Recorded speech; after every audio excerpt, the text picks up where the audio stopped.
institutionnelle et qui, dans le cas d'espèce, relève de manifestations purement pacifiques. Moi, je voulais simplement, pour chuter sur cette question, vous indiquer que en matière de droits de l'homme, il y en a qui sont fondamentaux. Je veux dire que si on vous garantit le droit à l'éducation, le droit à la santé, et qu'on ne vous garantisse pas le droit à l'intégrité physique ou simplement le droit à la vie, ou le droit de vous exprimer ou de manifester, les autres droits seront purement accessoires, à la limite futiles. Or, on est précisément dans ce genre de pays-là qui désormais s'illustre par le nombre de personnes qu'on arrête pour avoir manifesté. Ça ressemble à des dictatures d'un autre genre. Le MRC qui parle de près de 200 manifestants, 200 personnes arrêtées sur divers sites à Yaoundé le 8 juin 2019. Une source proche du gouvernement comptait ces chiffres en parlant du fait qu'il n'y a pas eu de manifestation, donc aucune arrestation ne peut cadrer avec de tels propos. Edmond Kambia, vous êtes éditorialiste à la Nouvelle Expression, vous suivez de près ces derniers mouvements à la fois de contestation politique et l'attitude des autorités administratives et des forces de l'ordre. Comment analysez-vous cette évolution dans la situation sociopolitique au Cameroun? D'abord, on observe que lors de la marche pacifique, la marche blanche du MRC du samedi 8 juin, la militarisation était immense, était forte, était plus forte que lors des marches précédentes. Le matériel même utilisé. Je dois même dire que, à la surprise peut-être de certains observateurs, que on a l'impression que le gouvernement s'est préparé à affronter des ennemis entre guillemets. C'est comme si les forces de police et de gendarmerie s'apprêtaient à affronter des forces extérieures du Cameroun, des forces étrangères. Or, par définition, il me semble que ces marches qui ont été annoncées longtemps à l'avance et qui ont commencé depuis le mois de janvier sont supposées être pacifiques et sont pacifiques d'après les reportages de nos collègues sur le terrain.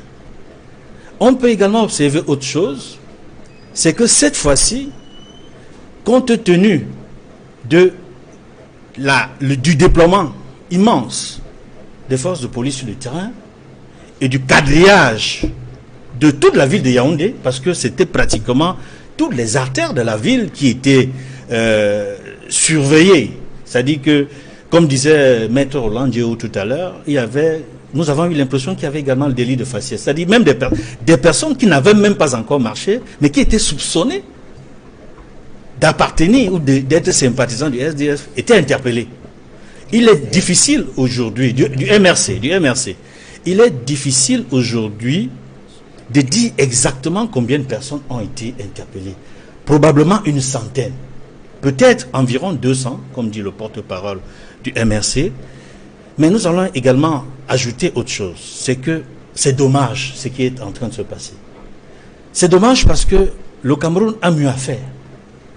Le Cameroun est sous le regard de l'opinion publique nationale et internationale. La communauté internationale regarde ce qui se passe au Cameroun. On a vu les réactions depuis plusieurs mois de plusieurs instances et institutions internationales, y compris les Nations Unies, y compris l'Union européenne, dont le Parlement a même voté et adopté une résolution qui est forte et dont on a l'impression que le gouvernement de Yaoundé fait comme si cette résolution n'avait pas d'impact ou comme si ce n'était pas contraignant. On a vu également les réactions individuelles des États et des centaines de personnes. Ils étaient au départ environ 200. Aujourd'hui, avec les autres personnes interpellées, ils seront 300, 400 et davantage.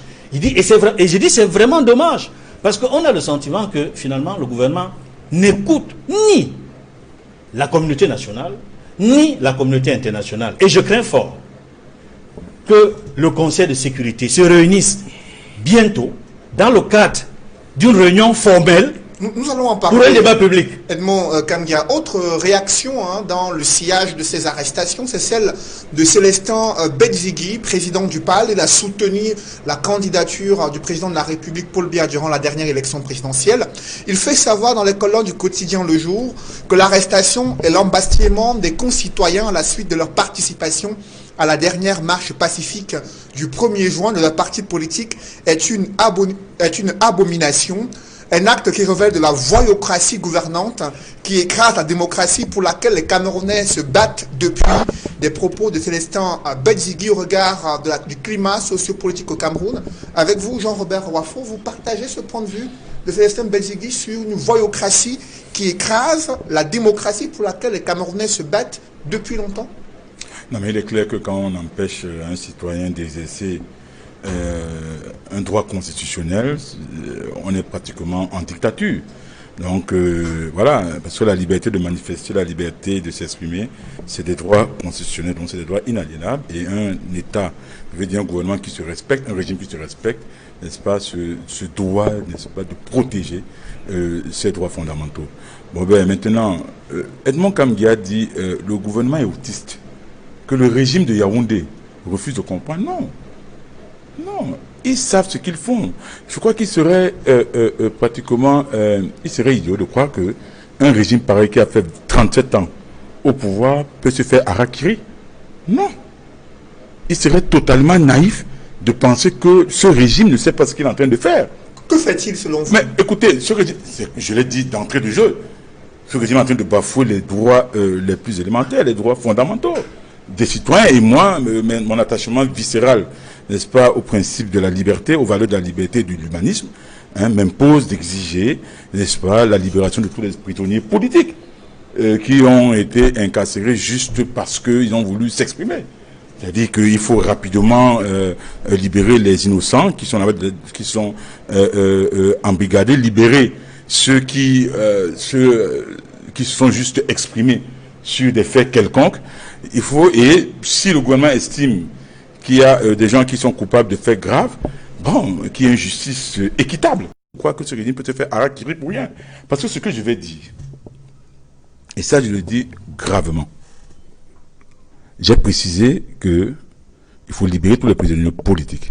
Mais il se trouve malheureusement qu'on a comme impression que l'arrestation injustifiée, anticonstitutionnelle, n'est-ce pas, de certains leaders, comme Moïse Kamto, le président Zong et tout, est une subtile manière pour le régime en place de faire diversion sur un boulet national qu'est la crise anglophone.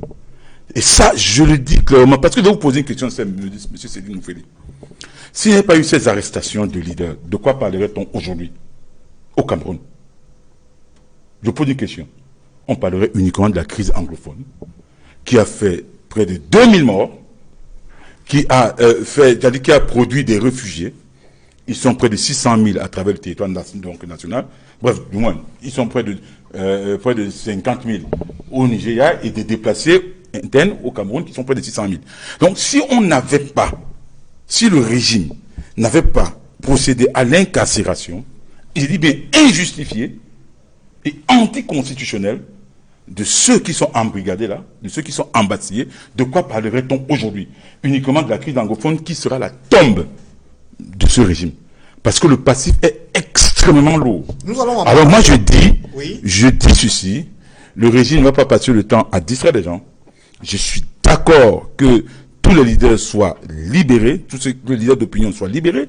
Je suis d'accord que effectivement les prisonniers politiques, que ce soit dans les marches, n'est-ce pas, organisées par le MSC, que dans le cadre de la crise anglophone, qu'ils soient libérés, parce que je n'accepterai jamais que les droits constitutionnels soient bafoués, mais en même temps, je ne suis pas naïf, parce que j'estime, je dis avec gravité, que tout ceci est provoqué par le régime de Yaoundé dans le but inavoué de faire diversion sur la crise anglophone qui a produit un désastre national et qui sera, que les gens le veuillent ou pas, la tombe de ce régime. Et une question que se pose Célestin Bedzigui dans sa tribune publiée dans le quotidien Le Jour. D'où vient cette fébrilité et frilosité qui semble s'être emparée de ceux-là qui ont la charge de la gestion des espaces d'expression de la démocratie au Cameroun? Sur ce plateau, avec nous, l'honorable Marlise Doualabel. Bonjour et bienvenue. Bonjour, merci de m'avoir convié. Vous êtes ici avec nous à la veille de l'ouverture de la prochaine session parlementaire, au moment où les Camerounais s'interrogent sur ces multiples violations des espaces d'expression démocratique. Voilà un soutien du président de la République qui critique ceux qui ont à la charge de la gestion de ces espaces de démocratie. Il dénonce la fébrilité et la frilosité de certaines autorités administratives. Est-ce que vous partagez ce point de vue au regard de ces multiples arrestations des militants d'un parti politique qui souhaitent exercer leur droit constitutionnel de manifester? Monsieur Bizigi est un acteur politique et selon ses intérêts du moment, il peut adopter tel ou tel point de vue et c'est son droit. Et je ne vois pas en quoi est-ce que je devrais entrer dans un débat sur ces déclarations. Ce sont ces déclarations, il sait pourquoi il les fait et peut-être qu'il est sincère, mais moi ça ne m'émeut pas particulièrement. Ce que je voulais dire, c'est qu'un état de droit, c'est un état où le droit prime sur les gouvernants comme sur les gouvernés. Est-ce que oui ou non, ces personnes avaient reçu interdiction de marcher? Si la loi du Cameroun donne la possibilité à un sous-préfet d'interdire une marche et que le sous-préfet formalise son point de vue, tous ceux qui vont à l'encontre de cette interdiction sont en train de braver la loi. Alors, clairement, il faut dire qu'ils ne sont pas en train eux-mêmes de respecter l'état des droits. Parce que l'état de droit ne concerne pas que le gouvernement. Il concerne aussi les gouvernés. Si nous tous, nous nous mettons chacun à faire comme il lui plaît, simplement parce qu'il n'est pas d'accord sur quelque chose, ça sera la cour du roi Péto. Et le Cameroun n'est pas la cour du roi Péto. Des personnes qui marchent pour dire que la victoire volée, il faut recompter les voix, ce sont des personnes qui perturbent, comment dirais-je, l'harmonie et la sécurité du pays. Ces personnes savent bien, pour avoir elles-mêmes été à l'origine de ces lois, que quand la Cour constitutionnelle a fini son travail, le débat est clos. Tout le monde le sait. Pourquoi revenir là-dessus et embarquer des jeunes gens et des jeunes filles dans les rues de nos villes pour contester l'élection du président? Je pense que ce n'est pas très correct. Deuxièmement, je voudrais dire que j'ai peur. J'ai peur de quelque chose parce que nous parlons souvent de la crise socio-politique. Mais la crise d'aujourd'hui n'est plus que socio-politique. Nous sommes dans une crise également spirituelle. Nous sommes dans une crise psychologique. Parce que, je vais vous dire, vous savez ce qu'on appelle une névrose ou une psychose. Et quand elle devient collective, ce qu'elle peut provoquer, si vous permettez une minute, je vous ai gardé un tout petit morceau choisi pour vous dire ce que c'est. Alors, je vais d'abord parler de la névrose collective. Nous sommes en plein trouble psychique dans lequel tous, nous sommes conscients que ça fait mal. Je veux dire qu'aucun Camerounais normal ne peut nier le fait que ce que nous vivons actuellement nous affecte tous. Personne. Et nous le savons, mais nous alimentons ce qui doit nous faire mal. La psychose, elle, c'est encore plus grave. C'est un ensemble pathologique disparate par l'adhésion partagée dans une population donnée à un discours ou à plusieurs discours ou rumeurs délirants devenus la propre réalité psychique de cette population. Chacun des acteurs que nous sommes participe au délire commun dont le thème est généralement la persécution. Quand vous allez dans les réseaux sociaux et que vous prenez le temps de lire et pas d'être dans une posture de surréaction, c'est-à-dire vous voyez un post, vous répondez, non. Vous laissez passer une journée et vous lisez tout ce qui se dit par des personnes censées être éduquées, être des patriotes, vous êtes malade. Parce que tous nous sommes devenus des porteurs d'armes. Quand on dit que les Ambazoniens doivent baisser les armes, ce sont les armes physiques que nous voyons, n'est-ce pas? Mais nous tous, nous portons des armes. Et des armes qui sont certainement plus dangereuses que celles que portent les ambassoniens. Mais d'autres acteurs politiques estiment plutôt que la fébrilité et la frilosité viennent du gouvernement. Ah bon? Au regard de la situation qui se déroule au Cameroun. Ah bon? Au regard des marches non, moi je ne vois pas, il n'y a pas. pas de marche pacifique à partir du moment où les marches bravent une interdiction. C'est un acte délibéré pour se lever contre la loi. Comment vous pouvez dire que... Et puis, Monsieur Kamgia, vous êtes même consultant de qui? De Equinox ou du MRC? Qui vous paye? Parce que je ne peux pas comprendre qu'un consultant qui est censé donc être, entre guillemets, neutre, commence à avoir le langage partisan de quelqu'un qui qualifie les marches. Non, vous constatez que le MRC a marché, point barre. Qu'est-ce qui a qualifié leur marche de blanche? Vous les aidez à élaborer le concept de ces marches? Non, vous êtes un consultant. Le MRC veut marcher pour contester un certain nombre de choses. C'est le MRC qui qualifie ces marches de blanches et pas vous, le consultant. Je pourrais répondre? Oui, je vous en prie.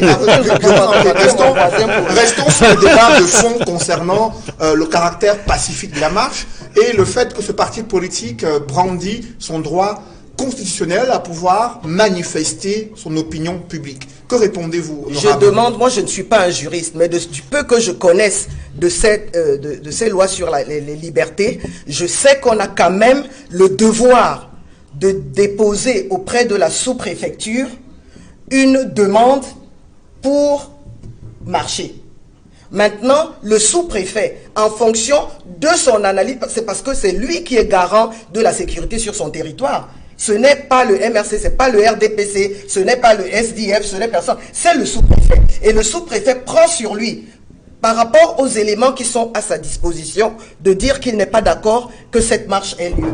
Et on décide quand même de marcher. Est-ce que vous trouvez ça normal? Alors, l'honorable Marlise Doualabel qui déplore le fait que le MRC qui viole les lois en vigueur au Cameroun, selon elle, Maître Roland Diouf, pourquoi le MRC brave les interdictions formulées par les autorités administratives, notamment les sous-préfets qui évoquent des risques graves de troubles à l'ordre public? Vers la fin du propos d'honorable, tout à l'heure, vous m'avez vu sourire. Je dois vous raconter une petite anecdote. Il se trouve que hier au marché Mokolo, il y a des badauds qui ont marché avec des effigies de M. Biya.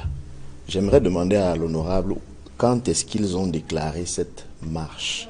Quand est-ce qu'ils avaient déclaré cette manifestation? Parce que ça s'est fait sous le nez et la barbe de la soldatesse qui était censée justement interdire la marche du MRC. Celle-là a été très passive, très curieusement. J'ai retenu de son intervention de tout à l'heure le terme état de droit. Mais avant état de droit, j'ai également retenu la psychose. J'aimerais lui dire que quand on observe bien le Cameroun, il y a effectivement une psychose. Mais on n'est pas d'accord, elle et moi, sur là où se trouve la dite psychose.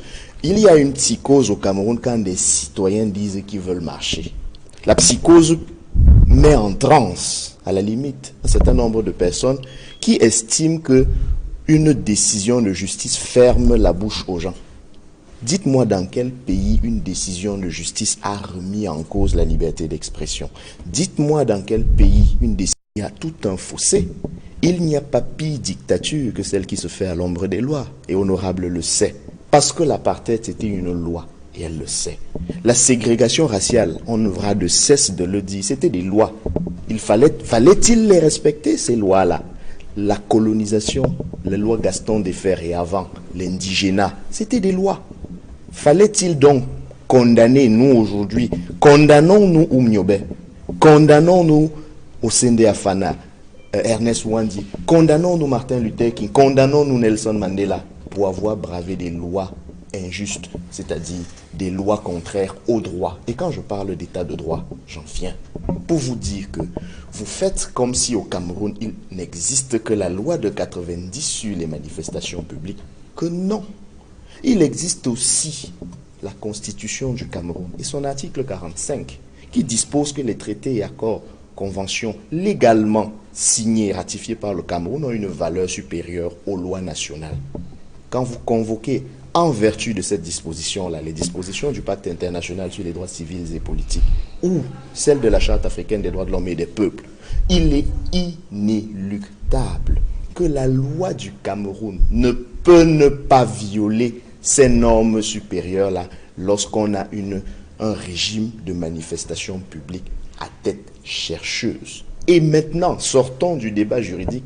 Quand vous dites que l'autorité apprécie souverainement et que lorsqu'elle voit qu'il y a un risque de trouble à l'ordre public, elle a le droit d'interdire, les populations qui nous regardent sourient. Simplement parce qu'elles savent, et là je le dis en étant très confortable du fait que notre aîné dans l'opposition, le SDF, soit assis à côté de moi. Les fois où les manifestations du SDF ont été interdites, était-ce parce qu'il s'agissait du non-hold-up ou était-ce parce qu'il s'agissait de quoi? Est-ce qu'au Cameroun, lorsqu'on est de l'opposition, on est forcément porteur de risques de troubles à l'ordre public? Et d'ailleurs, la loi que vous invoquez ne dit pas qu'on interdit une manifestation pour risque de troubles à l'ordre public. La précision est faite.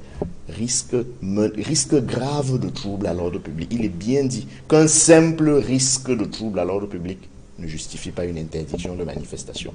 Mais que voyons-nous donc sur le terrain?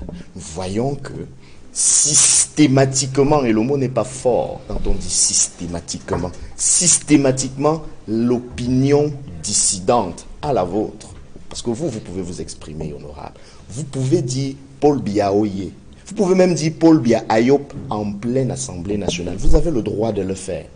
Aucun autre Camerounais n'a le droit de dire autre chose que ce que vous considérez comme la vérité. Pourtant, qui sommes-nous pour nous déclarer propriétaire de la dite vérité? N'est-ce pas le débat qui fait avancer les sociétés?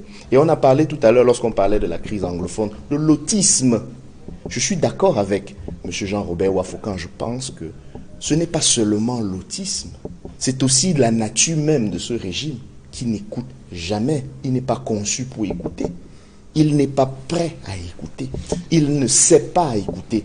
Et c'est pour ça que 3 ans durant, une crise fratricide perdure et nous décime une population pourtant courageuse et travailleuse. C'est pour ça que les gens qui se sont mis debout, parce qu'il faut également le souligner, le professeur Kamto, la coalition autour de lui, les camarades qui sont aujourd'hui incarcérés, à qui je tire mon salut respectueux, ils sont là-bas parce que, entre autres, parce qu'on fait croire au RDPC qu'on marche pour dire seulement non, hold up. Non, on marche aussi parce qu'on dit non à cette guerre fratricide. On est en prison pour avoir dit ça.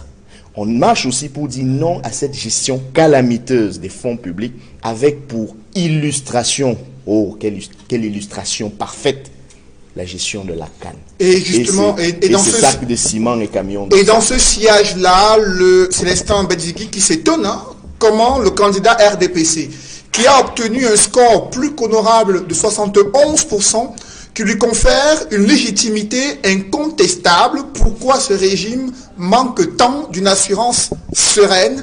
D'où vient cette fébrilité, cette frilosité?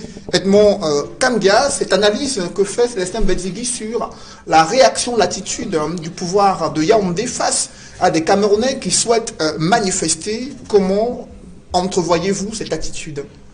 Avant de répondre à l'observation que fait Célestin Mbedzigi, observation qui est du reste fondée, je voudrais répondre très rapidement à Marlise Doualabel, qui dit ne pas comprendre si je suis consultant d'Equinox ou du MRC, que je suis consultant de qui? C'est ce que vous avez dit. Non, je suis consultant de l'émission Droit de réponse d'Equinox Télévision. Donc consultant de Cédric. Consultant de l'émission Droit de réponse d'Equinox Télévision. Tout le monde le sait, tous les téléspectateurs le savent. Je ne suis militant ni consultant d'aucun parti politique, y compris le MRC que vous avez cité. Quand vous avez parlé vous avez évoqué les marches blanches que j'ai citées. Vous avez qualifié. Non, c'est pas moi qui qualifie. C'est le MRC qui a appelé les marches pacifiques marches blanches. Le MRC a baptisé les marches pacifiques marches blanches. Si vous suiviez l'actualité, Marlise Doualabel, vous sauriez, en lisant les journaux, que le MRC a appelé ces marches pacifiques depuis janvier marches blanches. Je n'invente rien. Et il y a un militant du MRC ici sur le plateau. Si ce que je dis n'est pas vrai, il va me contredire. Donc ce n'est pas moi qui qualifie. C'est le MRC qui appelle, qui baptise ces marches pacifique, marche blanche. Et on a vu depuis janvier que la plupart du temps, ils sont habillés en tricot blanc, ils sont habillés en blanc, ils ont des mouchoirs blancs. Et ce qui peut amener à penser que le fait qu'ils soient habillés en blanc explique peut-être le qualificatif que le MRC donne à ces marches. Ça, c'était pour répondre à ce qualificatif qui ne vient pas de moi. Monsieur Kamgia, une minute, s'il vous plaît. D'accord. J'aimerais juste faire un coup de gueule à la suite du fameux débat sur la neutralité. Desmond Tutu se posait la question de savoir peut-on être neutre en situation d'injustice. Je finis de dire ça en disant simplement que de mon point de vue, ce qu'on pourrait attendre, ce qu'on est en droit d'attendre d'un analyste ou d'un consultant, ce n'est pas la neutralité. C'est par contre l'objectivité. Si ce qu'on dit, même si ça ne plaît pas au RDPC, est objectif et vrai, il faut souffrir de l'accepter. Messieurs, je voudrais vous préciser que vous êtes sur Equinox, une chaîne indépendante où tous les avis sont entendus ici. La preuve, nous avons les principales formations politiques présentes à l'Assemblée nationale, celles qui ont participé à la dernière élection présidentielle. Et l'on s'interroge sur l'attitude du gouvernement, des autorités administratives face aux marches du MRC. Edmond Okamgia, sur ces réflexions engagées par Célestin Bédiguy qui surprend tout le monde, comment le président de la République, qui a été réélu avec 71%, qui, selon Bédiguy, lui confère une légitimité incontestable, pourquoi son gouvernement manque tant d'assurance, selon lui? Oui, effectivement, la réaction de Célestin Bédiguy surprend quelque peu, parce qu'on se souvient que à la veille de l'élection présidentielle, il a apporté son soutien publiquement ou ouvertement au président Paul Biya. Il a même donné sa contribution financière. Et voilà qu'après l'élection présidentielle, il observe la situation sociopolitique du pays. Le gouvernement est passé. Vous permettez, Oui, Marlise, si je peux. Vas-y, s'il te plaît, excuse-moi. Non, mais parlez un peu fort, parce que vous dites que... Non. Non, vous dites que c'est après le remaniement Non, j'ai pas dit ça. Je vous en prie, monsieur. Edmond, allez-y, vous avez la parole. Moi, je m'appuie toujours sur les faits. Les commentaires, les analyses peuvent venir après. Vous devez le savoir, Marlise Doualabel. Bien sûr. Donc je n'invente rien. J'ai dit donc que Célestin Bédiguy a soutenu ouvertement et publiquement Paul Biya pour cette élection présidentielle.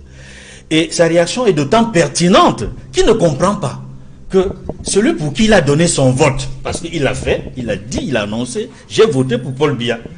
Il constate que Paul Biya, qui a eu 71%, et son gouvernement se comporte d'une manière disproportionnée et curieuse vis-à-vis de celui qui aurait eu officiellement 14%. Et que les marches annoncées pacifiques soient systématiquement réprimées. Et que les militants, les sympathisants et même les leaders soient systématiquement arrêtés en violation de la règle de droit. Vous parlez, Marlise Doualabel, de l'état de droit. Mais l'état de droit commence par le respect de la règle de droit. On ne peut pas parler d'état de droit lorsque les principes de droit, les principes généraux de droit, lorsque les textes juridiques, lorsque la Constitution, les lois, dans leurs dispositions, sont systématiquement violées. On ne va pas revenir en arrière sur les conditions dans lesquelles la plupart des militants du MRC depuis janvier ont été interpellés, arrêtés et embastillés.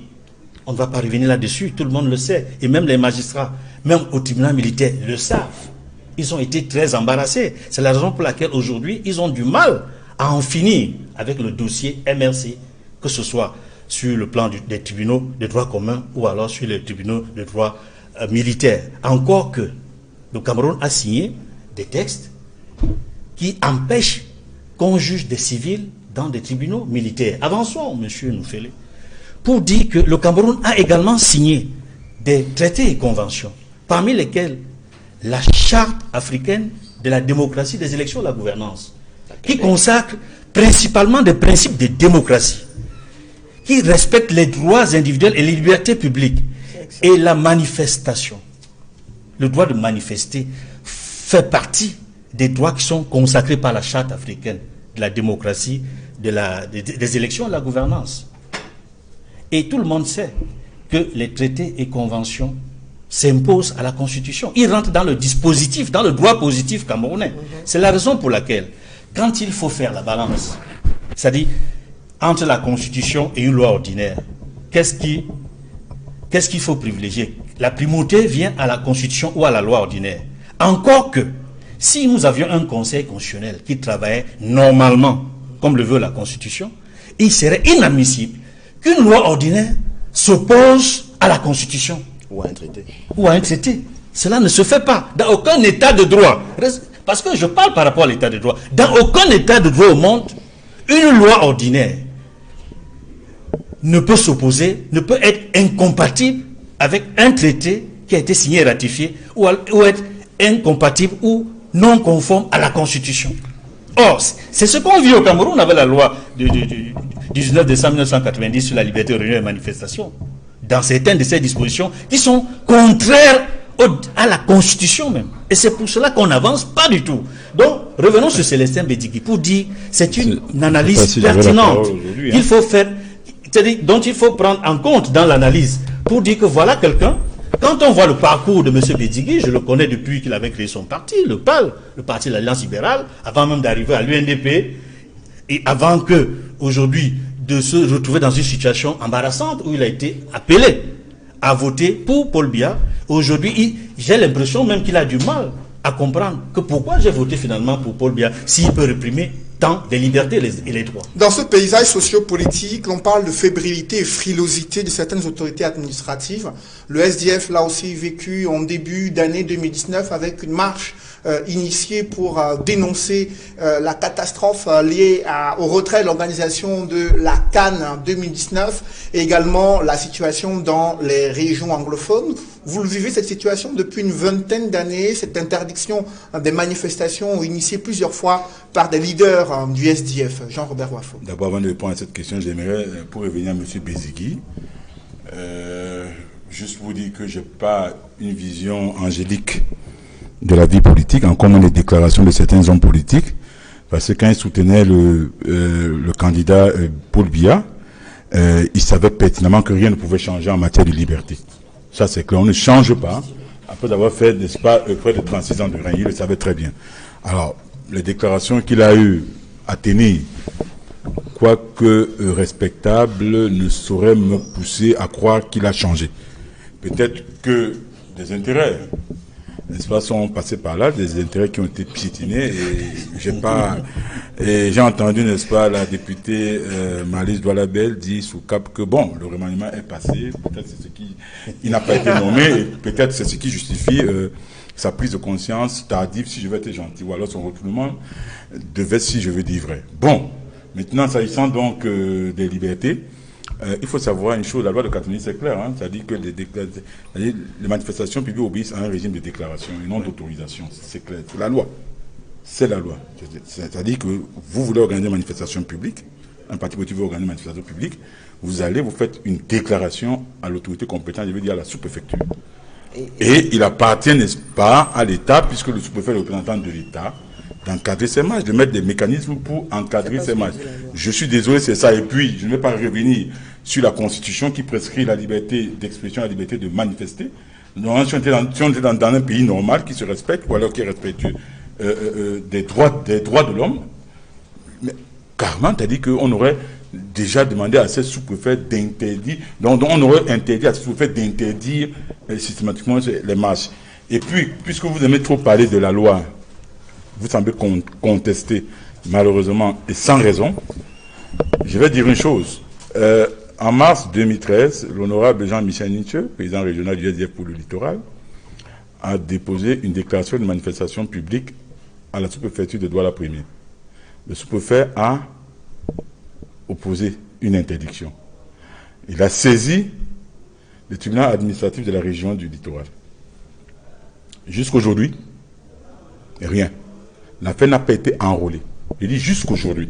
C'est-à-dire de mars 2013 à juin de mars 2018 à juin 2019. Le tribunal administratif de la région n'a pas encore enrôlé.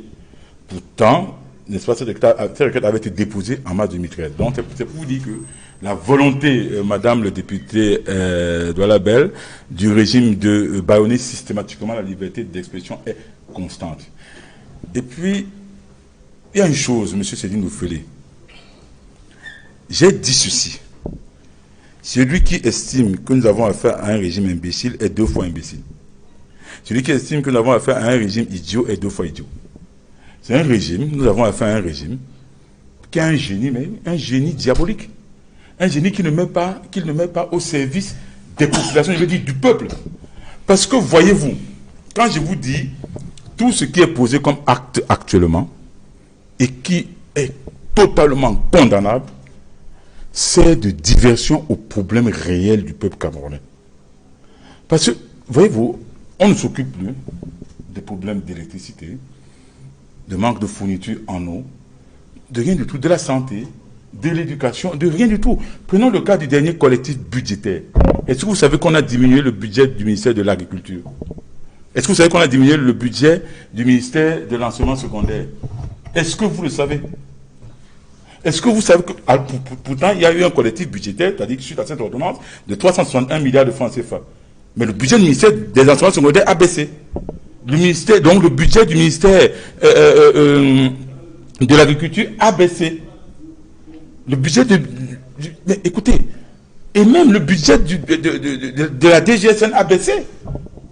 Le budget du ministère de la Défense a baissé. Est-ce que vous le savez? On a plutôt augmenté sur les 361 milliards de francs CFA.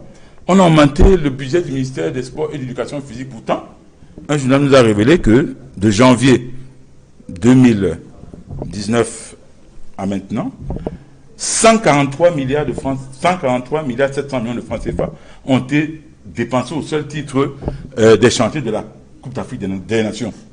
Vous vous rendez compte? Les gens n'en parlent pas. Je vous dis, on a affaire à un régime très subtil, un régime extrêmement manœuvré.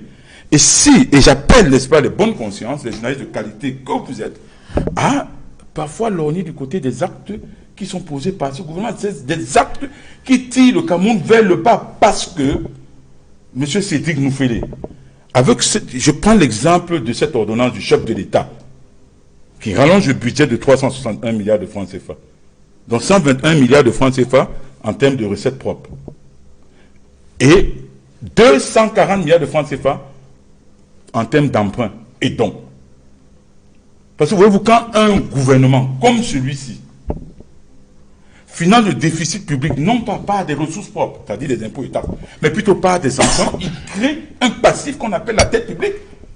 Le régime va davantage s'endetter.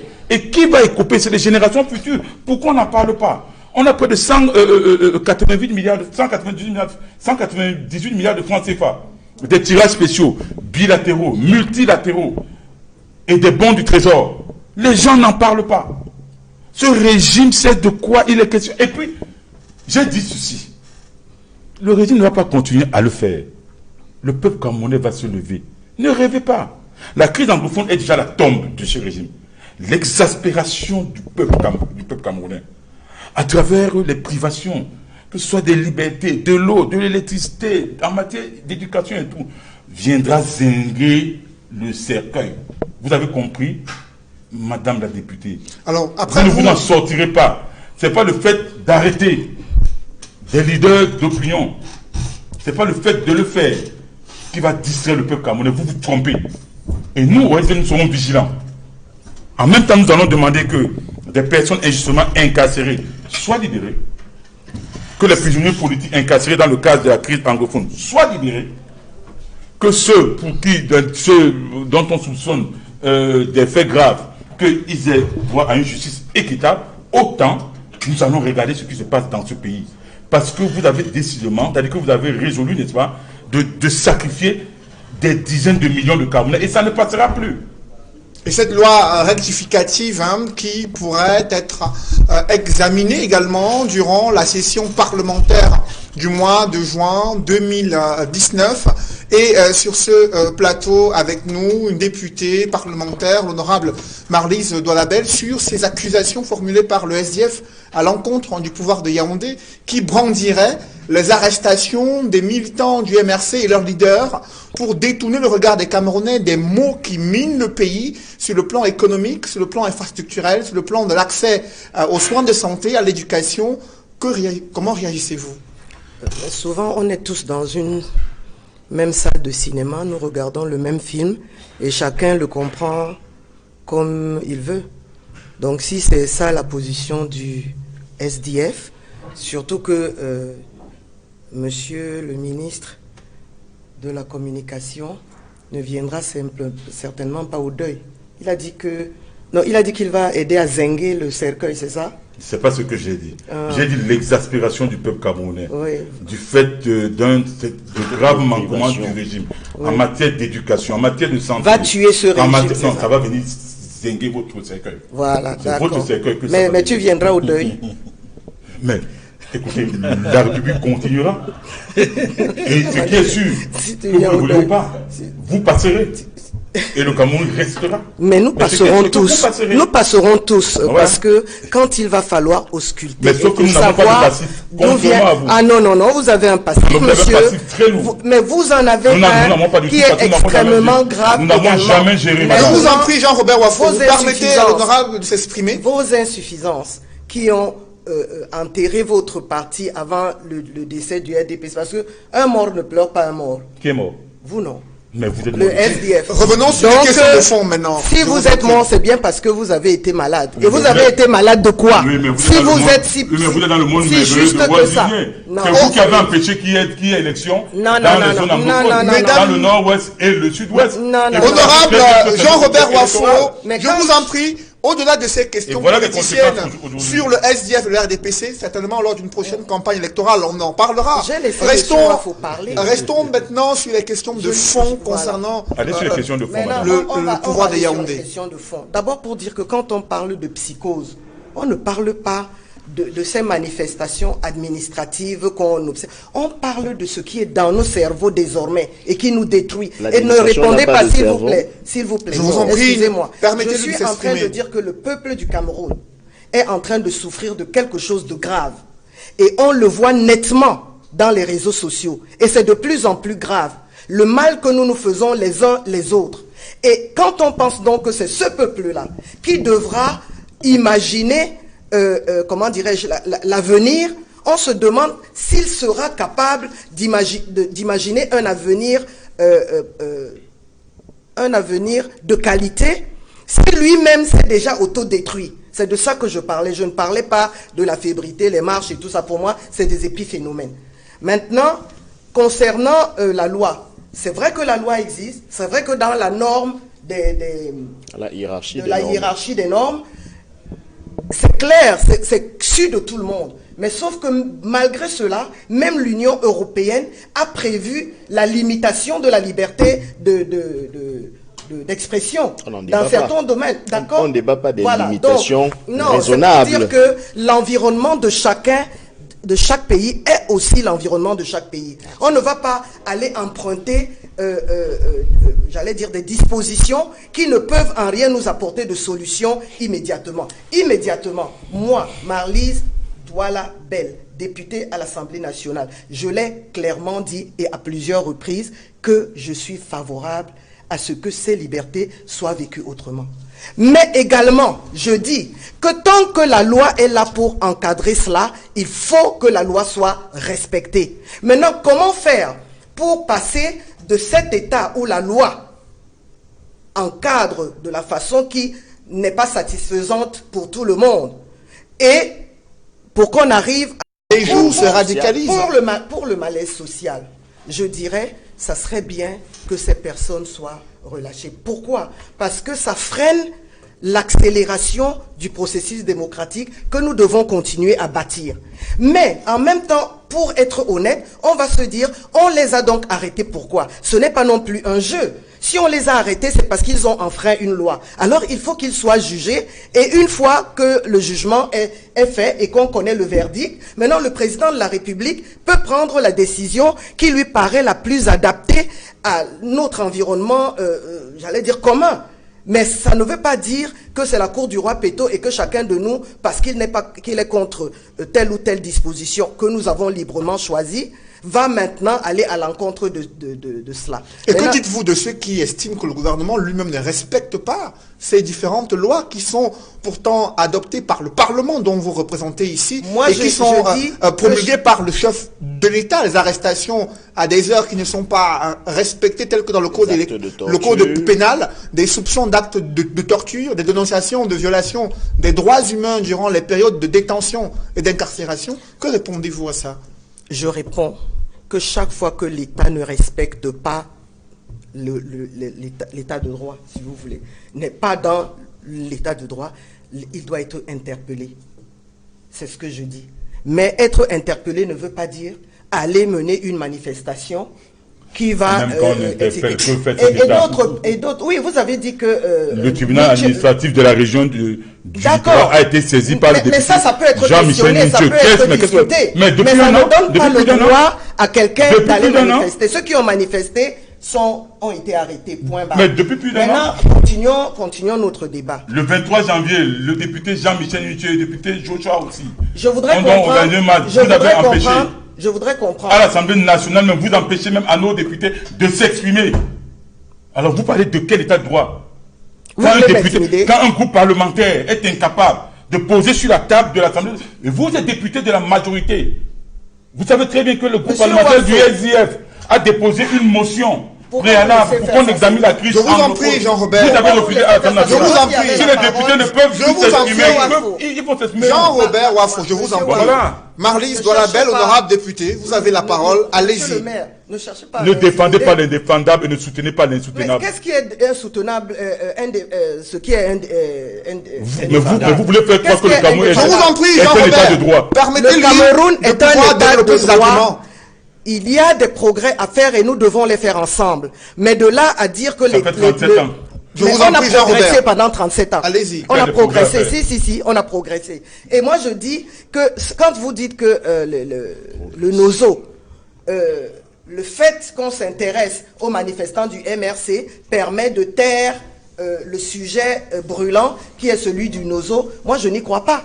Il y a des choses qui sont en train de se faire. C'est peut-être pas parce que toi tu n'es pas impliqué, on t'a pas appelé, mais il y a des choses qui sont en train de se faire. Et elles vont se faire. Et nous irons vers la paix. Et je vais vous dire une chose. Chaque fois qu'on a dit... Je vous en prie, Jean-Robert, permettez-lui. Chaque fois qu'on a dit, oui, l'État ou bien le système ou bien le RDPC met en avant l'intrusion impérialiste de certains États qui veulent s'approprier des choses chez nous. On dit, oh non, c'est un procès qui ne... Vous avez bien suivi le problème du Ghana, non?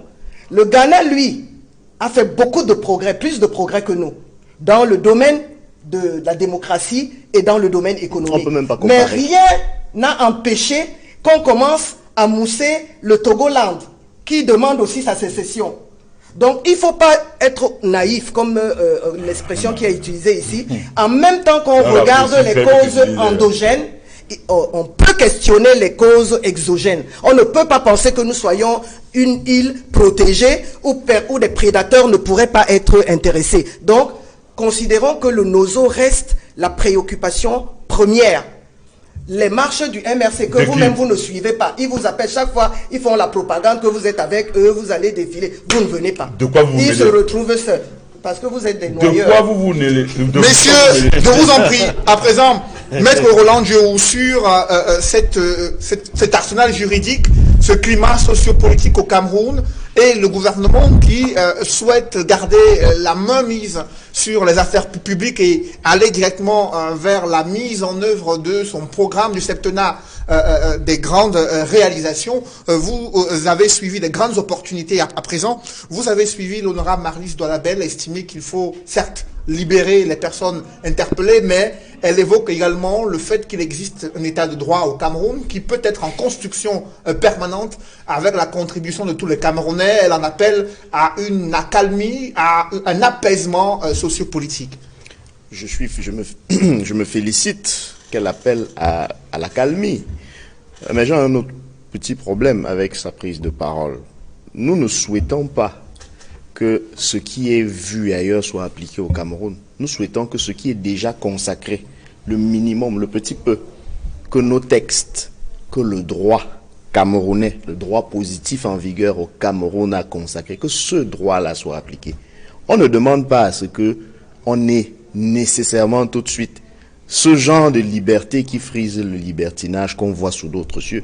Mais ce dont nous parlons, honorable, c'est des lois existantes, c'est des instruments internationaux existants. On ne parle pas d'un avenir, on ne parle pas de futures lois, on ne parle pas d'importer de nouvelles lois, on parle d'appliquer celles qui sont là. Et précisément, celles qui sont là et qui régissent les libertés publiques, vous ne les appliquez pas, vous, au régime RDPC.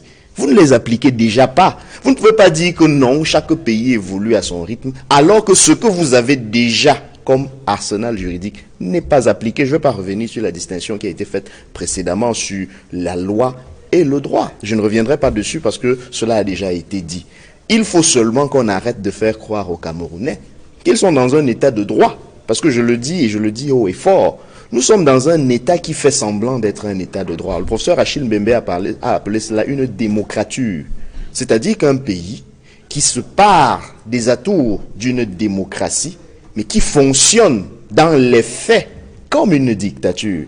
C'est-à-dire qu'on vous dit, il y a la liberté de ceci, il y a la liberté de cela, il y a la liberté, il y a la liberté, mais toutes les fois où vous voulez les exercer, ou alors toutes les fois où vous voulez exercer celles qui peuvent le plus mettre le régime en difficulté, à ce moment-là, vous vous rendez compte que cette démocratie n'était que de façade. Où en est-on arrivé aujourd'hui à avoir, si on fait une comptabilité que j'appellerais une comptabilité macabre, d'avoir environ 500 voire plus militants d'un seul parti politique incarcérés, raison avoir marché. Vous compléteriez peut-être en disant avoir marché en bravant l'interdiction. Je reviendrai en vous disant quelle interdiction, alors que oui, la loi permet d'interdire, mais le pacte international sur les droits civiques interdit d'interdire d'une certaine manière. Allez lire les articles 14. C'est aussi de l'injustice. Se mêler des affaires des gens comme ça, à tort et à travers, franchement. Et là où on les attend, on ne les voit pas là-bas. C'est au Cameroun qu'ils veulent ce qui est gênant, ce qui est vraiment gênant, c'est que si vous, honorable, pouvez considérer un instrument issu de l'ONU ou de l'Union africaine comme une ingérence, je me pose la question de savoir ce que vous allez appeler ingérence, le moment venu. Et c'est ce qui peut permettre de considérer, de constater que pour vous, précisément au RDPC, bon, quand je dis pour vous, ça n'a rien de personnel. C'est pour vous au RDPC et dans votre régime de Yaoundé, qui du reste pour nous est illégitime, c'est de considérer que toutes les fois où une voix un peu audible essaye de dire quelque chose d'autre que ce que vous avez l'habitude de faire, il faut coller toutes sortes de mots méchants dessus, notamment ingérence, etc. Parlons d'ingérence. Est-ce que vous savez à quel... Moi, j'aime souvent dire, oui, nous sommes la convoitise des puissances. C'est vrai. Mais citez-moi un seul pays sur Terre, un seul, qui ne fait pas la convoitise d'autres puissances. Je prendrai l'exemple de la Chine, qui, sur son territoire, a des excroissances de territoires étrangers. C'est en train de s'achever, mais Macao, Hong Kong, Taïwan sont des excroissances des territoires étrangers. Cela n'empêche pas aux Chinois, au gouvernement chinois, qu'on ne peut pas qualifier de très respectueux des droits de l'homme. Ça, c'est un point de vue personnel, mais que je crois est largement répandu. Qui est respectueux des droits de l'homme? S'il vous plaît, honorable, s'il vous plaît, laissez-moi argumenter. Et comme le monde est injuste, laissez-nous causer nos injustices en paix au Cameroun, voulez-vous dire peut-être. Comme le monde est injuste, laissez-nous tuer en paix. Alors laissez ces références laissez-nous tuer en paix plus de 2000 de nos concitoyens parce que le monde est injuste. Non, je répondais à votre théorie de l'ingérence. Et ne m'empêchez pas d'expliquer, parce que quand vous le dites, vous voulez que les Camerounais vous écoutent, mais vous ne voulez pas qu'ils écoutent une opinion contraire par rapport à ce que vous avez dit. Laissez-moi vous dire donc que si on estime que la Chine est restrictive au niveau des libertés, on peut relativiser cela en disant que oui, cette restriction des libertés a quand même apporté à la Chine un relatif succès, un relatif progrès, au point où aujourd'hui, le président Xi Jinping est dans une guerre stratégique avec le reste du monde, et notamment les puissances, dans ce qu'il appelle les routes de la soie. Mais si on revient dans le contexte camerounais, on va se poser la question, pour quelle bonne raison, quelle serait la contrepartie de cette restriction de liberté qu'on a au Cameroun? Les Chinois vous diront, leur contrepartie, c'est le progrès scientifique, technique et social. La contrepartie des Camerounais, c'est quoi? S'il faut contextualiser les libertés. Non, mais parlons même des Chinois. Depuis 82, il y a eu combien de présidents de la République en Chine? Et ça, c'est des arguments surabondants. Il y a combien de présidents? Nous sommes dans un des pays Donc, les plus fermés au monde qui, Mais le Cameroun a qu'un seul président. tous les 10 ans a un nouveau président. Donc la Chine a 5 présidents. Donc, Plus de 5. oui, je suis d'accord que l'universel et le relatif ne peuvent pas forcément être appliqués au même moment et à tous les instants. C'est vrai, sauf que ça ressemble à un prétexte quand c'est pour justifier notre médiocrité. Et dans le cas du Cameroun, nous avons 37 ans de médiocrité assumée désormais décomplexée. Parce que désormais, chaque fois qu'on souligne une insuffisance du Cameroun, les turiféraires du régime brandissent des exemples encore moins bons ailleurs pour dire, oh, il y a aussi les inondations à Paris. Oh, il y a aussi les arrestations des gilets jaunes en France. Mais est-ce que vous êtes si incapable que ça de vous vanter d'avoir aussi un jour un téléphone portable, ne serait-ce que ça? Camerounais, alors que vous avez une école de poste au Cameroun depuis des années, ou une école polytechnique, etc. Vantons-nous des avancées, ne nous vantons pas des reculades. Et sur le point des libertés, le régime Ahidjo avait assumé sa nature liberticide. Il y avait des lois qui disaient qu'on ne doit pas parler contraire à ce que le régime veut. Ça s'appelait la subversion. Ça avait le mérite d'être sincère et clair, connu de tous, au point où, lorsqu'on voulait être dissident, soit on prenait le chemin de l'exil, soit on prenait le chemin du maquis. Un monsieur est arrivé en 82, il a trompé tout le monde en disant non, vous n'avez plus besoin d'aller au maquis pour vous exprimer. Non, nous allons faire ci, non, nous allons faire ça. Il a même dit à ses camarades du RDPC, nous allons aller vers la compétition. Et eux, ils ont marché pour dire non au multipartisme, comme beaucoup marchent aujourd'hui pour dire non aux marches. Vous voyez? Et ce même monsieur, finalement, est en Bastille environ 500 militants d'un parti politique. Parce qu'ils ont dit ce qu'ils pensaient. Alors, justement, cette démonstration qui vient d'être faite, honorable Marlys Doualabel, sur les critiques qui sont faites contre le pouvoir de Yaoundé, au moment où le président de la République entame un nouveau septennat et qu'il y ait autant de militants d'une même formation politique en prison, des organisations internationales des droits de l'homme s'interrogent sur l'attitude des autorités administratives camerounaises qui ciblent, selon elles, les militants d'une seule formation politique parce qu'ils ont voulu exprimer leurs droits en manifestant sur la place publique. Parce qu'ils ont enfreint une règle, une loi. C'est comme ça qu'il faut dire ça. Ils ont enfreint une loi. Maintenant, quelle loi? Je vais chahuter un peu, non? Faut dire que vous êtes nombreux, non? 500, c'est quoi? Vous sous-estimez le nombre de personnes? Non, je suppose. Parce que sinon, ce serait très grave. Non, je pense que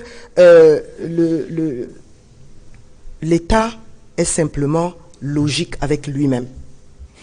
Tu enfreins une loi, tu es interpellé pour répondre des faits. Full stop. Ce n'est pas parce que c'est le MRC, ça aurait été un autre parti politique. Comme le RDPC qui a manifesté à Mokolosa, manifestant. Bon, je n'étais pas là, donc, et toi tu n'étais pas là non plus, on t'a rapporté les faits. Non, que vous n'en savez rien, honorable. Honnêtement, ne parlez pas de ce que vous ne savez pas. Bon, vous ne savez pas. Écoutez, donc vous pouvez donc comprendre que moi, parlez de ce que vous savez. Elle a la parole, je vous en prie, messieurs. Voilà, vous pouvez comprendre que un fait rapporté comme ça ne me permettent pas d'aller vers une conclusion objective. Mais vous pouvez faire une analyse. Mais ce que je pense très sincèrement, c'est que nous qui avons pris sur nous de proposer au peuple du Cameroun nos visions, nos certitudes, nous portons toute la responsabilité des actes que nous posons. Et les conséquences de ces actes, ils doivent être assumés. Au jour d'aujourd'hui, le MRC doit simplement assumer qu'il a choisi de marcher contre la loi parce que dans sa stratégie, à elle, le MRC, il faut passer par là pour briser quelque chose. Et le RDPC doit assumer Je vous en que prie, dans sa stratégie, réprimer les je vous en libertés prie, permet de Maître Roland conserver le Diou, pouvoir. permettez qu'elle aille jusqu'au bout. Est-ce que au moins jusque-là, vous êtes d'accord? Maintenant, si vous êtes d'accord et que ces personnes sont embastillées, moi, je me réappelle encore, Marlise Douala-Bel, militant des droits humains, je dis la chose suivante. Cela nous embarrasse parce que ça crée une situation de frein. Cette situation de frein va retarder le mouvement que nous menons chacun dans son couloir pour aller vers l'État démocratique qui nous a été promis par Paul Biya. Ça, c'est mon point de vue. Maintenant, dites à vos camarades que la prochaine marche, vous allez marcher quand encore? Vous le saurez. D'accord. Quand vous allez pour la prochaine Vous marche, saurez comme pour les précédentes. voilà, qu'ils se préparent. Et vous enverrez toujours nos chers amis. Voilà. Nos Donc, chers qu'ils frères se des forces préparent de à l'ordre. cela parce que c'est une option. Vous avez pris l'option de le faire. Alors, ne soyez pas dans une espèce de... Je ne vois pas pourquoi vous vous présentez comme des... Je cherche le bon mot, je ne le trouve pas. Des victimes. Non, vous n'êtes pas des victimes. Vous êtes des activistes engagés sur une certaine voie, connaissant les conséquences qui vont être déployées par rapport à ces actes. Alors, une fois que Donc, vous avez dit ça, une que fois- dites-vous au gouvernement en tant que militant des droits humains Moi, et député de la nation? Je dis au gouvernement que comme tout l'ensemble des acteurs politiques de notre pays, nous attendons le moment de la table, de la discussion, où ces sujets doivent être abordés de manière décomplexée, c'est-à-dire de manière à ce que le consensus soit supérieur au reste. Parce que si on arrive à une situation de consensus, chacun saura qu'il a dû se départir de telles préoccupations pour aller à la rencontre de son frère. Chacun va laisser quelque chose en chemin pour que nous ayons des instruments, des outils qui nous permettent de cheminer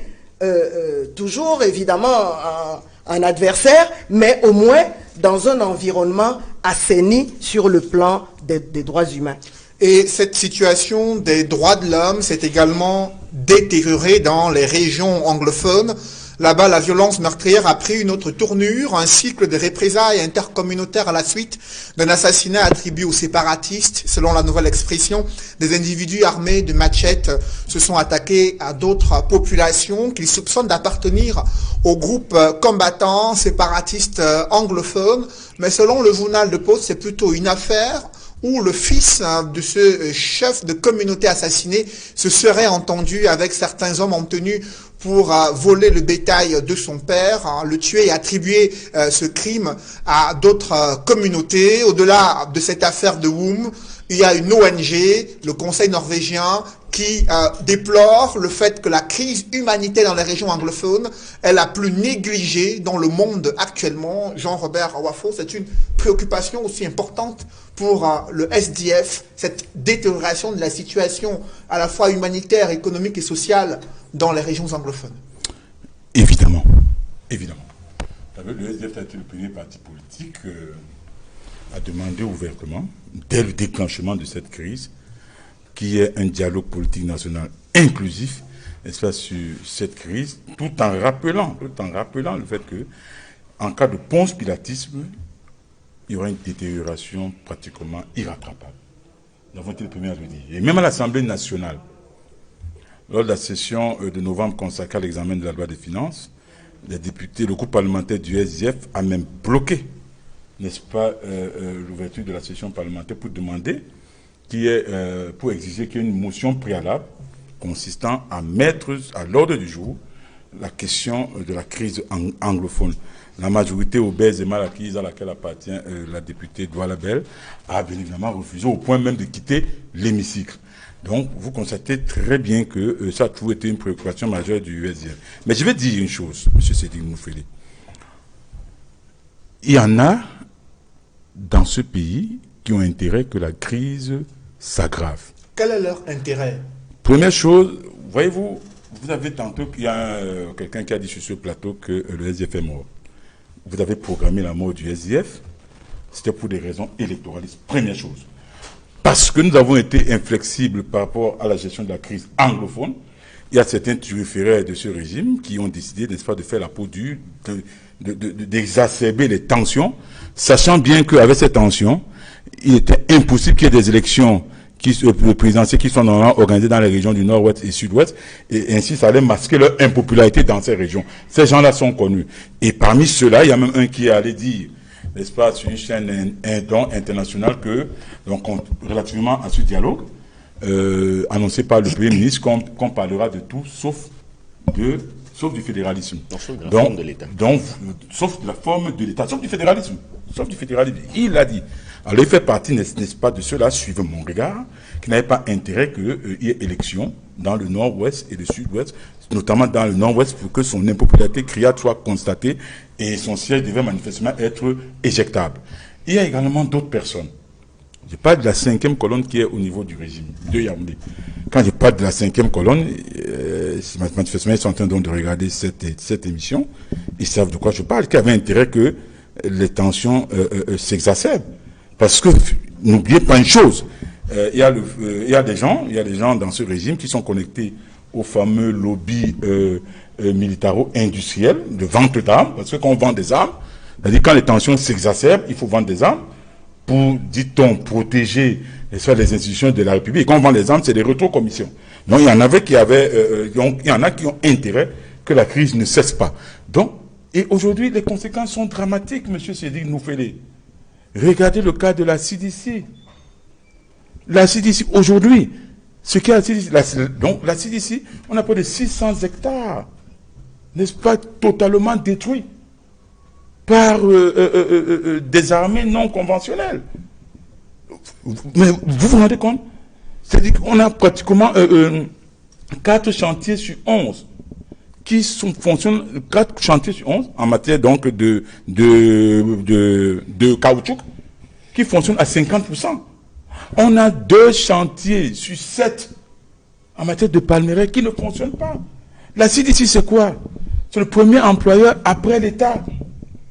C'est une masse salariale de 2 milliards de francs CFA par mois.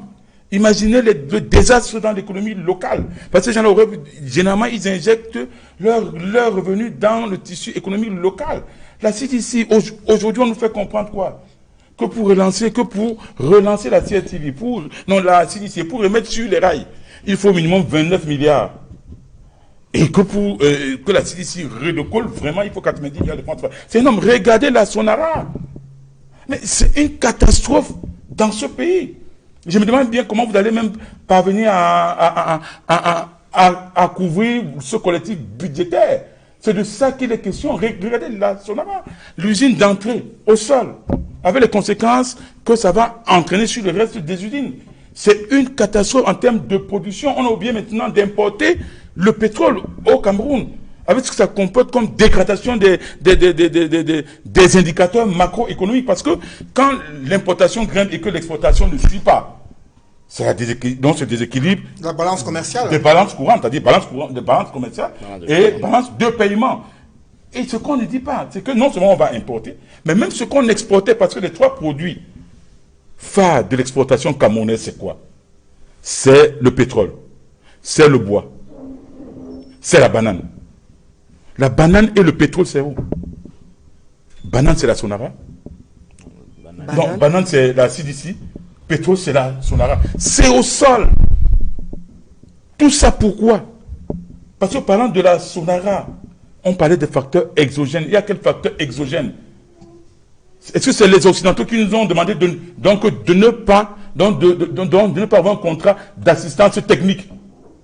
Depuis 2013, que le contrat d'assistance technique a pris fin, parce que c'est la Total qui avait gagné un marché de 35 milliards de francs, de 35 ans. Depuis 2013, c'est arrivé à expiration. Qui assure le contrat d'assistant technique? Avant, quand vous passez à la Sonara, monsieur Cédine Félé, il y avait des exercices. On voyait donc des militaires avec des simulations d'incendie et tout. Depuis 2013, il n'y en a plus. Justement, on va en Est-ce qu'on parler. a renouvelé? Non. On l'a confié à qui? On ne sait pas.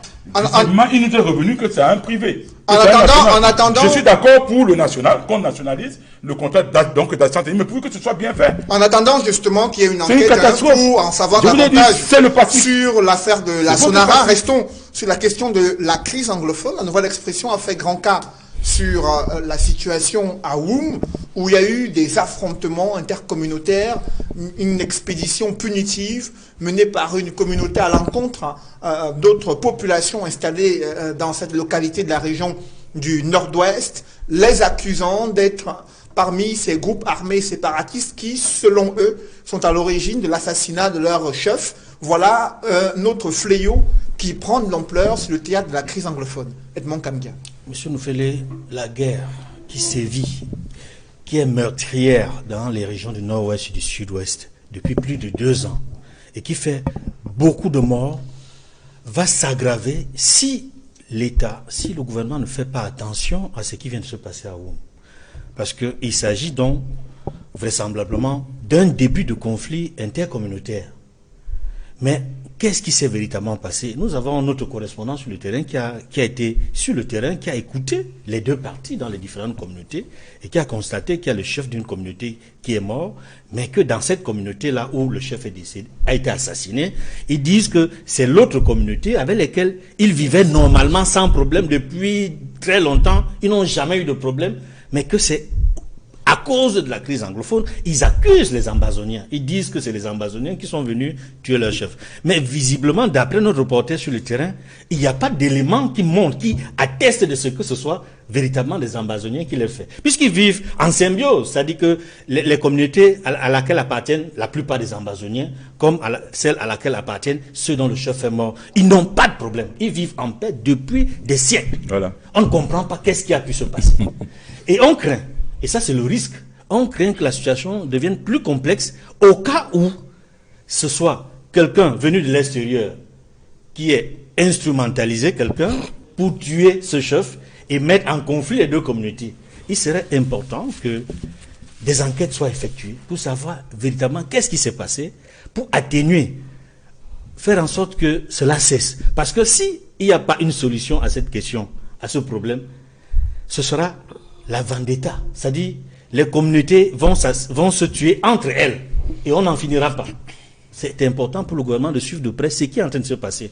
Parce qu'il n'est pas certain, je dis, il n'est pas certain que ce soit les Ambazoniens qui aient tué ce chef. Justement, le journal d'expression anglaise de Post a fait des révélations à cet effet, faisant savoir que l'assassinat du chef de cette communauté en colère aurait été commandité par son propre fils en complicité avec certains hommes en tenue dans le but de voler le bétail et de projeter l'assassinat de son père et de mettre les accusations sur les groupes armés séparatistes les anciennes anglophones. méthodes. Avec vous, Maître Roland Djourou, ces actes qui commencent à se développer sur le théâtre de la crise anglophone, au moment où le dialogue est attendu, au moment où les affrontements sont fréquents entre ces groupes séparatistes et l'armée camerounaise, voilà d'autres fléaux qui naissent sur le théâtre de la crise anglophone. Chaque fois que je dois m'exprimer sur la crise anglophone, vous le savez, je commence toujours par m'indigner et partager la douleur qui est la mienne, celle d'un Camerounais, pour cette guerre, comme je l'ai toujours dit, guerre fratricide, qui n'aurait jamais dû commencer si on se parlait entre nous, en frères. L'information que donne le journal de Post n'est pas à prendre à la légère non plus. Je dois également indiquer que peu importe les circonstances réelles de l'assassinat de ce chef, elles sont à condamner. Mais le Post nous donne un autre élément d'analyse. Nous avons souvent, et l'honorable Douala Bell le disait tout à l'heure, nous portons des armes. Quand on observe les réseaux sociaux, il y a ci, il y a ça, soit. Mais le pire c'est que tout le monde joue à ce jeu.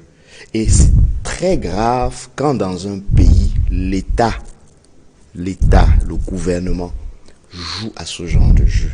Nous n'avons eu de cesse de dénoncer au Cameroun ce que nous appelons l'instrumentalisation des communautés, qui, du reste, et tout le monde peut l'observer, vivent très souvent en harmonie, en parfaite harmonie, jusqu'au moment où le prince réincarné au Cameroun manifestement décide de se jouer des intrigues interrégionales, interethniques et intercommunautaires pour se maintenir au-dessus d'un chaos.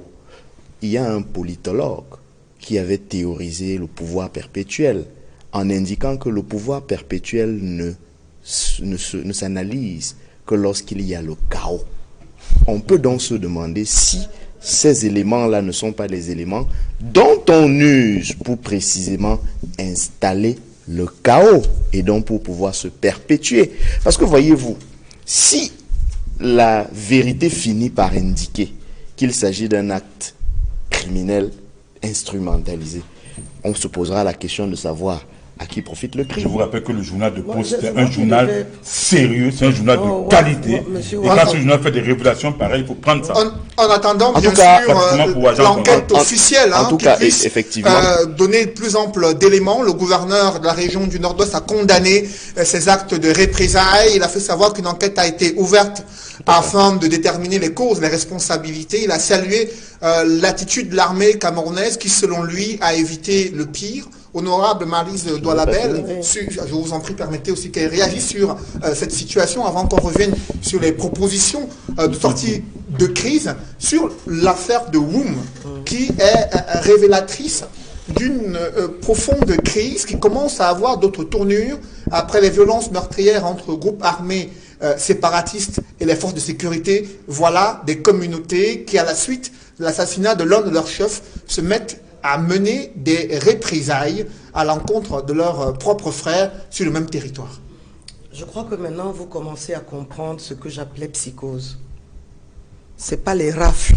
Non, les rafles, c'est...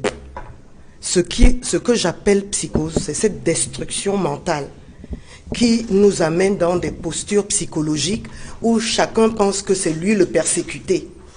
Et il doit donc se mettre dans une posture de protection personnelle ou alors en étant proactif d'attaque. C'est pour ça que je disais que c'est très dangereux. Et en ce qui concerne les Ambazoniens, chaque fois qu'il y a un problème, un incendie, j'entends les médias, certains médias dire que non, ce ne sont pas les Ambazoniens, c'est l'État du Cameroun avec son armée. Les Ambazoniens ont donc pris les armes pour quoi faire? Pour boire le pépé soupe dans les ventes emportées.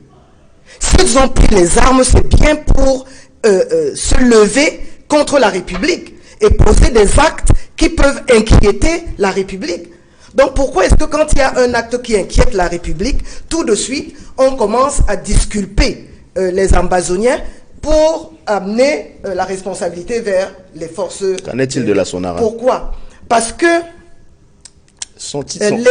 non, attendez, nous sommes en train de parler d'un sujet très très sérieux.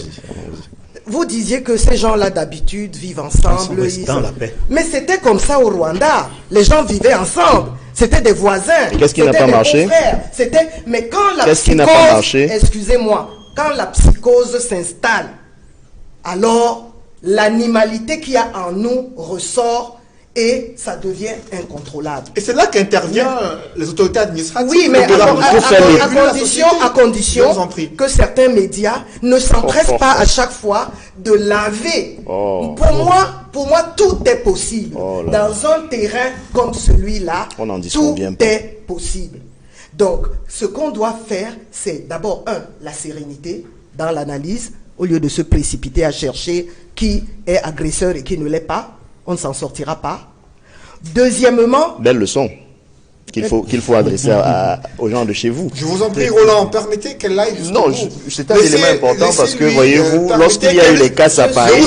Permettez qu'elle s'exprime, qu'elle aille jusqu'au bout. De voir que le temps a permis à tous de comprendre que l'activisme ou les manifestations corporatistes n'étaient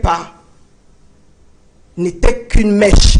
Oui, c'est comme ça que j'appelle ça. Laisse-moi donner mon point de vue. Non, il ne faut pas dire ça. Laisse-moi donner mon point de vue. Tu vas te défendre après.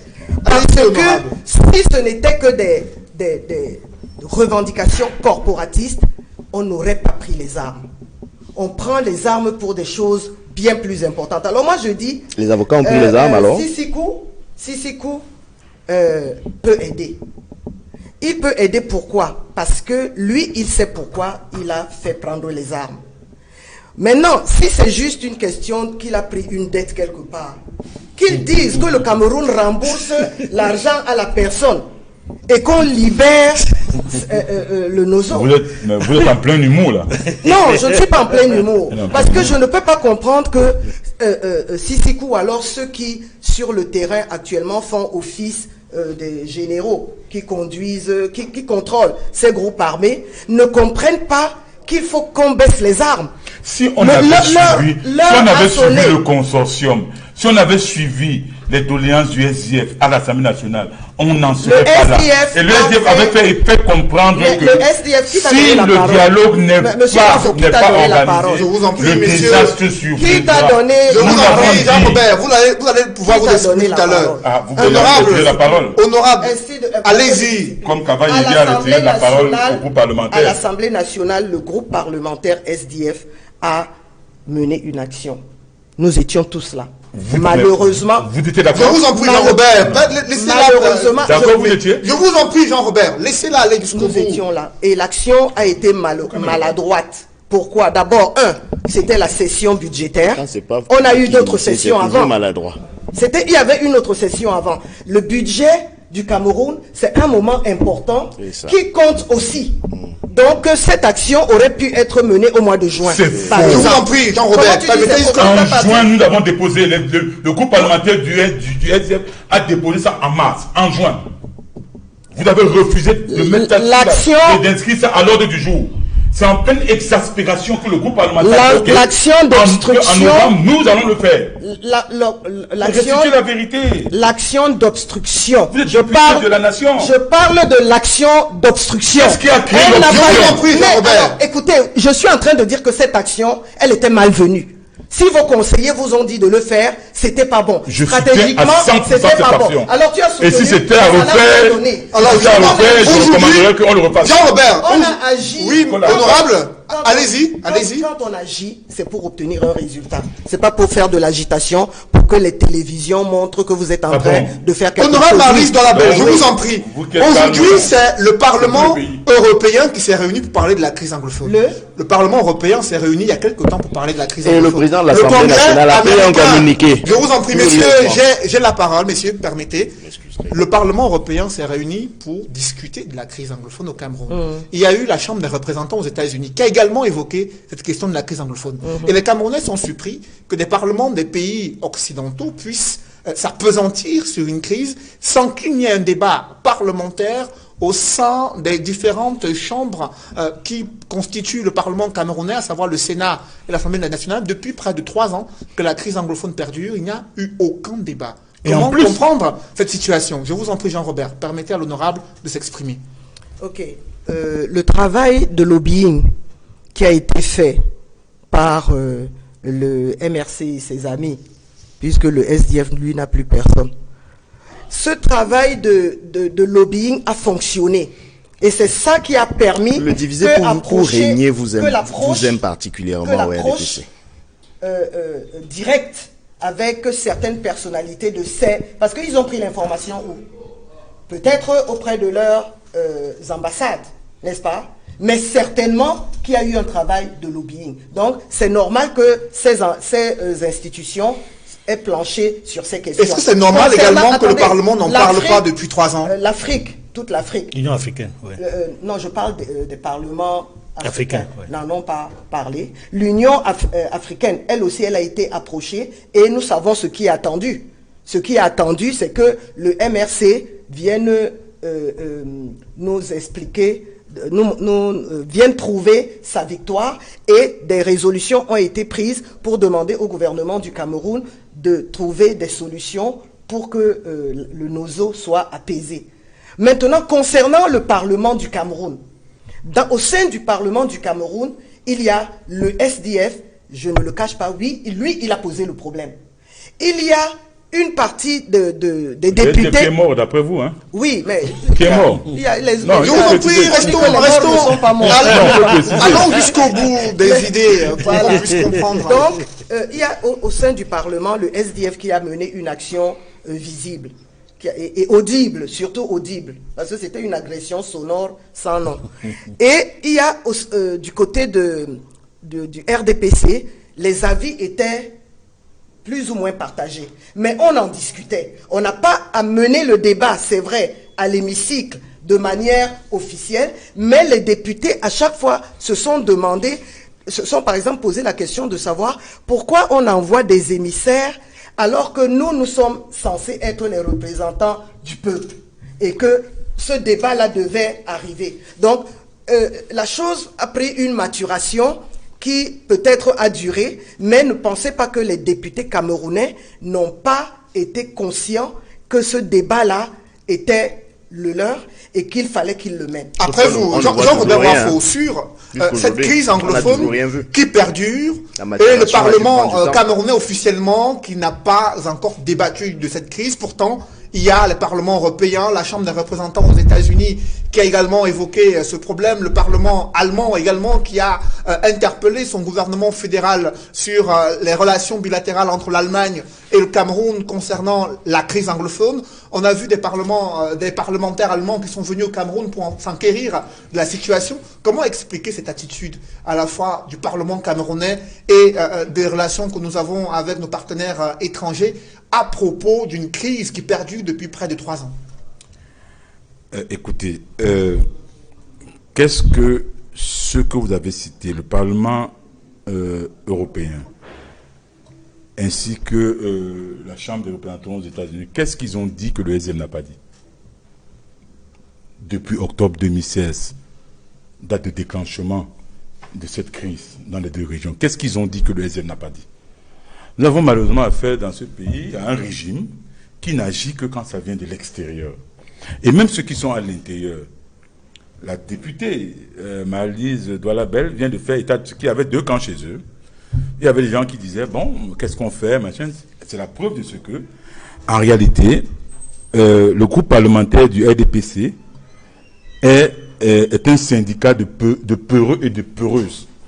Ils ont été incapables d'aller, de dire, d'interpeller, de mettre la pression, n'est-ce pas, sur le président de l'Assemblée nationale pour lui dire, mais nous sommes les représentants du peuple, il y a une partie du peuple qui est meurtrie, il faut qu'on débatte de ce sujet à l'Assemblée nationale. C'est de notre droit, vous avez été incapable de le faire, tout simplement parce que vous êtes inféodé au pouvoir exécutif. Et vous savez bien, pour un bon nombre d'entre vous, que vous tenez vos mandats, n'est-ce pas, de façon frauduleuse. On sait bien que, en réalité, le RDP, c'est un parti État. C'est-à-dire, il suffit que vous soyez un député un peu émancipé. Et là, au prochain mandat, on vous coupe la tête. C'est de ça qu'il est question. C'est pour ça que vous êtes en majorité constitué, c'est-à-dire c'est un syndicat constitué en majorité de peureux et de peureuses. Bon, maintenant, ce que je vais dire, vous avez dit que le SDF est mort. Le SDF n'est pas mort. La preuve, c'est quoi? C'est que vous tremblez face à la résolution de cette crise. Nous voulons que cette crise soit résolue. Vous tremblez pourquoi? Et je vais dire, vous avez entretenu le résultat que nous avons eu. Parce que nos fiefs du Nord-Ouest et du Sud, il n'y a pas eu de vote là-bas. Vous savez bien que s'il y avait vote, avec ce que ça pouvait comporter comme effet domino dans d'autres régions, vous savez bien que nous avons pu taper M. Biya. Parce que nos sympathisants ne sont pas allés aux élections. Pourquoi? Parce qu'ils se sont dit, mais écoutez, comment pouvez-vous aller aux élections alors que vos 2 fiefs sont pratiquement au sol? Alors que, n'est-ce pas, donc les démons de Yaoundé, il faut les appeler ainsi, ont carrément mis donc vos 2 fiefs au sol. C'est de ça qu'il est question. Et je dis une chose, si vous continuez comme ça, puisque vous avez l'air de vouloir continuer comme ça, le Premier ministre John Gouté a fait état, quand il a rencontré, n'est-ce pas, la délégation du SDF qui était conduite par Ni John Gouté, il a fait état de ce que on discutera de tout, en ce qui concerne le dialogue qui est annoncé, sauf de la séparation. Nous sommes d'accord. Nous disons, au SDF, nous avons toujours dit que nous sommes d'accord pour tout dialogue et que la sécession était à proscrire. Nous sommes d'accord, sauf que certains membres de votre 5e colonne, et je sais de quoi je parle, sont allés sur des chaînes internationales. Vous n'avez pas me dit qu'il est parti seul. qu'il a payé lui-même. Qu'il a payé lui-même Son billet d'avion. Son billet d'avion pour aller là-bas. Il était en mission. Payé par l'État, donc par l'argent du contribuable. Ils sont là-bas dit qu'on ne parlera pas de la forme de l'État. De toutes les façons, vous êtes en train de jouer, et ça je le dis ici avec gravité, le régime, en refusant que ce dialogue-là se tienne, que ce dialogue qui portera sur tout, sauf sur la sécession, que ça se tienne, vous êtes en train de jouer avec les allumettes sur un baril de poudre. Et j'ai dit ceci, la crise anglophone, c'est clair, ce sera votre tombeau, et c'est vous qui allez précipiter Justement. le cingage du cercueil. Et- Parce que c'est là, c'est demain. Si vous ne vous remettez pas à temps, si vous ne questionnez pas vos stratégies, si vous voulez conserver le pouvoir pour le pouvoir, si vous voulez mettre tout le pays au sol, si vous voulez mettre le pays en ruine, c'est vous qui serez en ruine. Et ça ne tardera pas. Et le Conseil norvégien pour les réfugiés, une ONG présente au Cameroun, qui tire la sonnette d'alarme. La crise humanitaire dans les régions anglophones du Cameroun est la plus négligée au monde. Chaque jour que dure ce conflit, la rancœur se renforce et les régions du nord-ouest et sud-ouest se rapprochent dangereusement d'une guerre sans merci. Cette ONG qui attire l'attention des Nations Unies sur la situation humanitaire et la gravité de la crise anglophone. Edmond Kambia, que faut-il faire aujourd'hui en cette veille d'ouverture d'une session parlementaire très attendue au moment où le Cameroun est à la croisée des chemins face à de multiples crises anglophones, sécuritaires, politiques et économiques? Que faut-il faire? Nous souhaitons, il n'est pas tard, que le chef de l'État convoque le Parlement en congrès, c'est-à-dire l'Assemblée nationale et le Sénat réunis pour se prononcer sur la crise anglophone, sur la guerre dans le nord-ouest et le sud-ouest. C'est imminent et c'est important. Il faudrait ensuite qu'à travers cette communication qui est urgente du chef de l'État sur la crise anglophone, qu'il nous permette de savoir si effectivement ou non il y aura l'ouverture d'un dialogue national inclusif. Parce que le MINREX, lorsqu'il a reçu récemment les ambassadeurs accrédités à Yaoundé, il nous a donné l'impression qu'il n'y aura jamais ce dialogue national inclusif. Je le cite, le jeune Bélam Béla a dit, le dialogue est un processus et non un événement. Or, nous attendons un événement, c'est-à-dire une rencontre dans un lieu précis où il y a des acteurs qui vont débattre de la question. Malheureusement, ce n'est pas fait. Justement. Et c'est très grave. Un mot également, Maître Roland Diouf, sur l'enjeu, l'urgence de sortir des multiples crises que traverse le Cameroun. Que faut-il faire, en quelques mots, pour pouvoir apaiser les tensions, pour permettre au Cameroun de se remettre sur les rails de l'émergence? 3 mots. Dialogue, dialogue et encore dialogue. Tout le monde le dit, c'est devenu une chorale, c'est devenu un chœur. Il faut, et c'est urgent, que les Camerounais s'asseyent et discutent de toutes les questions qui concernent leur vivre ensemble, d'une part. D'autre part, que les Camerounais se dotent d'un instrument crédible, consensuel, pour régler leurs élections, pour que précisément, chaque fois qu'on a un gouvernement autiste comme celui-ci, qu'on puisse avoir l'assurance et la certitude qu'on peut le botter dehors sans plus subir un énième hold-up électoral. Avec vous, l'honorable Marlys Doualabel, vous allez vous rendre à la session parlementaire de juin 2019 qui intervient dans un contexte assez particulier avec une Sonara qui ne fonctionne plus et dont la catastrophe survenue a surpris tout le monde.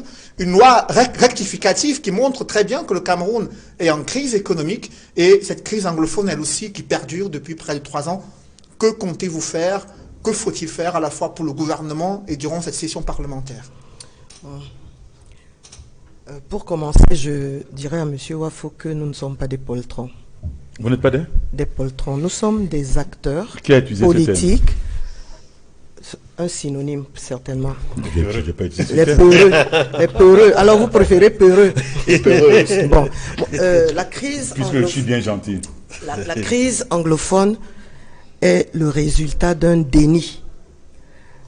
Et le SDF porte la responsabilité, au moins la co-responsabilité de ce qui s'est passé. Pourquoi? Parce que ces revendications anglophones durent depuis Mathusalem.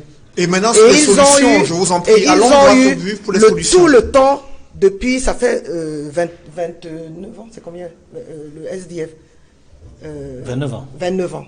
En 21 ans, 29 ans, ce problème n'a pas été traité.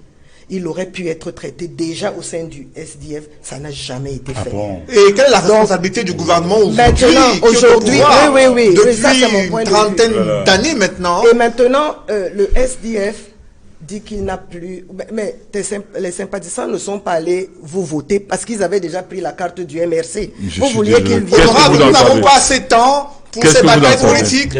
Entrons les solutions. Maintenant, ouvrons la porte des solutions pour cette crise de l'entreprise. Pascal Boniface. Non, elle a un argumentaire laborieux. Je vous en prie, honorable Marlise. Laissez-nous.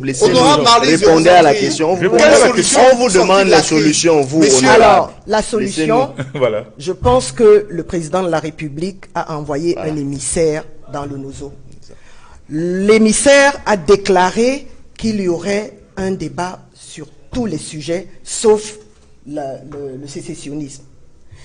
Et nous pensons donc que vous devez simplement être patient et accompagnateur. Quand vous parlez de nous voter, vous voulez que quelqu'un s'assoie avec vous autour d'une table et vous lui dites que nous allons vous voter. Si, alors, ça veut dire que... C'est ce que j'ai dit. Oui, c'est ce que vous avez dit. Non, ce n'est pas ce que j'ai dit. C'est ce que vous avez dit. Je vous en prie, messieurs. Permettez à l'honorable d'aller jusqu'au bout. En travaillant un peu dans la forme de leur discours. Parce que vous ne pouvez pas vouloir vous asseoir avec quelqu'un autour d'une table et passer votre temps à utiliser des qualificatifs qui dénigrent cette personne. Vous appelez quoi qualificatif? Donc, je pense qu'il y a un travail à faire là-dessus. Deuxièmement, je pense que les acteurs, une fois identifiés, parce que ce n'est pas les 25 millions de Camerounais qui vont aller se mettre autour d'une table. Donc, les acteurs de ce débat vont être identifiés. Je pense que chaque grand couloir va identifier ses acteurs et le débat aura lieu. Moi, j'ai la certitude que le débat aura lieu et que le président de la République est en train d'y travailler. Merci, messieurs. C'est la forme de cette émission. Merci à vous, honorable Marlise Doualabel, d'être venu sur ce plateau. Vous êtes député RDPC. Merci à vous également, Jean-Robert Wafo, d'avoir participé à ce débat. Merci également à Maître Roland Djeou d'être venu. Merci à vous, Edmond Kamgia, d'avoir participé à cet échange. Mesdames, messieurs, c'est la forme de cette émission. Merci de l'avoir suivi. Merci de rester sur Equinox Télévision.